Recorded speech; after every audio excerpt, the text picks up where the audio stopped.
ನಾನು ಒಳಗೆ ಬರಬಹುದಾ? ನಾನು ಇಲ್ಲಿ ಕೂರಬಹುದಾ? ನಾನು ಮಾತನಾಡಬಹುದಾ? ಸಾಮಾನ್ಯವಾಗಿ ಕನ್ನಡದಲ್ಲಿ ಯಾವುದಾದ್ರೂ ಒಂದು ಕೆಲಸವನ್ನ ಮಾಡುವಾಗ ಬೇರೆ ಯಾರಿಂದ ಆದ್ರೂ ನಾವು ಪರ್ಮಿಷನ್ ಬೇಕಾದಾಗ ಈ ರೀತಿಯ ಸೆಂಟೆನ್ಸ್ ಗಳನ್ನ ಯೂಸ್ ಮಾಡ್ತೀವಿ. ಜನರಲ್ ಆಗಿ ಪರ್ಮಿಷನ್ ಅನ್ನ ಯಾರಿಂದ ಕೇಳ್ತೀವಿ ಅಂದ್ರೆ ಮನೇಲಾದ್ರೆ ನಮ್ಮ ಎಲ್ಡರ್ಸ್ ಅಂದ್ರೆ ಹಿರಿಯರ ಹತ್ರ ಪರ್ಮಿಷನ್ ಅನ್ನ ಕೇಳ್ತೀವಿ. ಆಫೀಸ್ ಅಥವಾ ನಾವು ವರ್ಕ್ ಮಾಡೋ ಪ್ಲೇಸ್ ಅಲ್ಲಾದ್ರೆ ನಮ್ಮ ಸುಪೀರಿಯರ್ಸ್ ಇಂದ ಪರ್ಮಿಷನ್ ಅನ್ನ ತಗೊಳ್ಬೇಕಾಗತ್ತೆ. ಸೊ ಈ ರೀತಿ ಪರ್ಮಿಷನ್ ಅನ್ನ ಕೇಳುವಾಗ ಮಾರುವಂತಹ ಸೆಂಟೆನ್ಸ್ ಗಳು ಯಾವಾಗ್ಲೂ ಕೂಡ ತುಂಬಾ ಪೊಲೈಟ್ ಆಗಿರುತ್ತೆ.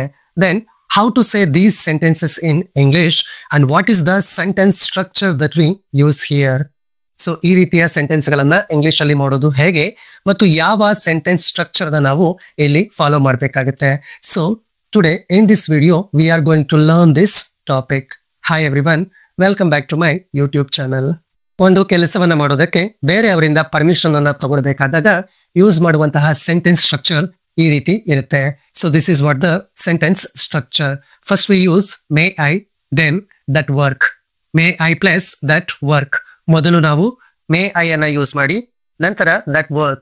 ದಟ್ ವರ್ಕ್ ಅಂದ್ರೆ ನೀವು ಯಾವ ವರ್ಕ್ ಅನ್ನ ಮಾಡೋದಕ್ಕೆ ಪರ್ಮಿಷನ್ ಕೇಳ್ತಾ ಇದ್ದೀರೋ ಆ ವರ್ಕ್ ಅನ್ನ ಮೆನ್ಷನ್ ಮಾಡಬೇಕಾಗುತ್ತೆ. So this is the sentence structure.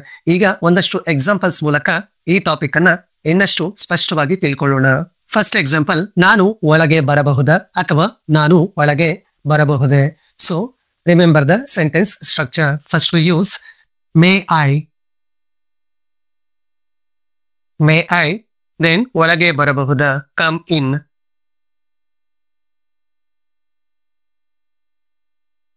ನಾನು ಒಳಗೆ ಬರಬಹುದಾ, may I come in.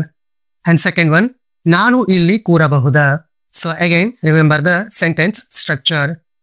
First we use may I and then illi ಕೂರಬಹುದಾ. May I sit here.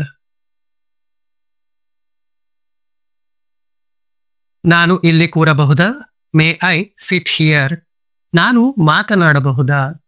May I speak. ನಾನು ಮಾತನಾಡಬಹುದಾ. May I speak. Example number 4, ನಾನು ಹೊರಡಬಹುದಾ. May I go. ನಾನು ಹೊರಡಬಹುದಾ. May I go.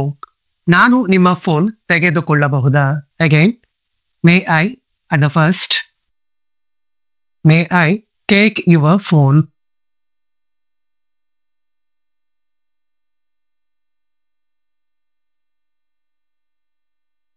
ನಾನು ನಿಮ್ಮ phone ತೆಗೆದುಕೊಳ್ಳಬಹುದಾ. May I take your phone. ಈಗ ನಿಮಗೆ ಯಾವುದಾದ್ರೂ ಒಂದು ಕೆಲಸವನ್ನು ಮಾಡೋದಕ್ಕೆ ಯಾರನ್ನಾದ್ರೂ ಪರ್ಮಿಷನ್ ಕೇಳುವಾಗ ಯಾವ ರೀತಿ ಇಂಗ್ಲಿಷ್ ಅಲ್ಲಿ ಸೆಂಟೆನ್ಸ್ ಮಾಡಬೇಕು ಅನ್ನೋದು ಅರ್ಥ ಆಗಿದೆ ಅನ್ಕೊಳ್ತೀನಿ. ಫೈನಲಿ ನಿಮಗೊಂದು ಕ್ವಶನ್, ನಾನು ಬರೆಯಬಹುದಾ? ಇದನ್ನ ಇಂಗ್ಲಿಷ್ ಅಲ್ಲಿ ಕಾಮೆಂಟ್ ಮಾಡಿ. ಈ ವಿಡಿಯೋ ಯೂಸ್ಫುಲ್ ಅನ್ಸಿದ್ರೆ ಮಿಸ್ ಮಾಡದೆ ಒಂದು ಲೈಕ್ ನೀಡಿ ಮತ್ತು ಇಂಗ್ಲಿಷ್ ಕಲಿಯೋ ಆಸಕ್ತಿ ಇರೋರಿಗೆ ವಿಡಿಯೋನ ಶೇರ್ ಮಾಡಿ. ಒಂದು ವೇಳೆ ನೀವು ನನ್ನ ಚಾನಲ್ನ ಫಸ್ಟ್ ಟೈಮ್ ನೋಡ್ತಾ ಇದ್ರೆ ಮಿಸ್ ಮಾಡದೆ ನನ್ನ ಯೂಟ್ಯೂಬ್ ಚಾನಲ್ ಅನ್ನ ಸಬ್ಸ್ಕ್ರೈಬ್ ಮಾಡಿ. Thank you.